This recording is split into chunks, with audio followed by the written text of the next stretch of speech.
जब से एसआईआर हुआ है, बिहार में कई सारे ऐसे वोटर हैं जिनके पास वोटर आईडी है, जो बिहार के ही लोग हैं, उनको वोट डालने का मौका नहीं मिला क्योंकि एसआईआर प्रक्रिया में वो भाग नहीं ले पाए। और हरियाणा के मामले से तो आप सबको शायद राहुल गांधी की प्रेस कॉन्फ्रेंस की तरफ से पता चल गया होगा कि ब्राजीलियन महिला की तस्वीर भी वोटर लिस्ट में अवेलेबल है, उनका वोट वो भी 22 बार दिखाया गया अलग अलग नामों से। तो इलेक्शन कमीशन क्या काम कर रही है और किस तरीके से काम कर रही है, कितना निष्पक्ष होकर काम कर रही है, ये तो साझा हो गया है।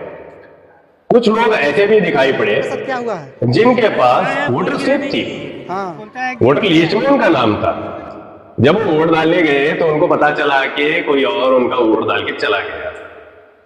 और कुछ लोग ऐसे भी हैं जिनके पास वोटर स्लिप नहीं थी, जो कि बीएलओ की जिम्मेदारी होती है कि हर वोटर को वो वोटर स्लिप पहुंचाएं। पर्ची नहीं मिला, अब अपनी जिम्मेदारी से वो क्यों भाग रहे थे? बीएलओ को पता होना चाहिए या फिर इलेक्शन कमीशन को पता होना चाहिए, लेकिन उन लोगों को वोटर स्लिप ना होने के कारण उनको वोट डालने नहीं दिया गया, बल्कि वोटर आईडी या फिर आधार ऐसे प्रूफ देख के वोट डालने की इजाजत होती है। बट उन लोगों को कहा गया कि आपको वोट नहीं डालने दिया जाएगा। और उस महिला ने यह भी कहा है कि उनका वोटर स्लिप में टिक करके उनको बाहर भेजा गया बिना वोट डालने दिए। तो ये उनका राउंड ऑफ करना या फिर टिक करने का मतलब होता है कि उन्होंने मतदान कर दिया। तो ये मतदान किसने किया, ये तो इलेक्शन कमीशन ही बताएगी।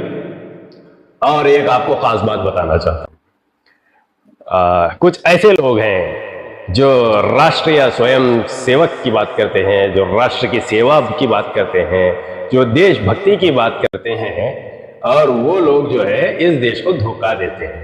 जैसे कि दो विधानसभा चुनाव में वोट देकर और 2 अलग अलग स्टेट्स में। मैं बात कर रहा हूं राकेश सिन्हा की। ये उनके ट्विटर हैंडल से पता चला है कि उन्होंने खुद अपडेट किया है कि उन्होंने दिल्ली विधानसभा चुनाव में वोट किया है। फिर कल बिहार के विधानसभा चुनाव में भी उन्होंने वोट दिया है। तो एक शख्स या तो दिल्ली में वोट करेगा या फिर बिहार में वोट करेगा। और ये राष्ट्र की सेवा करने वाले लोग हैं जो हर जगह पे जाते हैं और वोट करके आ जाते हैं, हर स्टेट में जा रहे हैं, अपनी सेवा करके आ रहे हैं। क्या चल रहा है भाई देश में? इलेक्शन कमीशन ऑफ इंडिया, आप ही बताइए। क्या सिर्फ ये अधिकार जिसके पास एक चड्डी और टोपी डालने का है उसी को मिलेगा?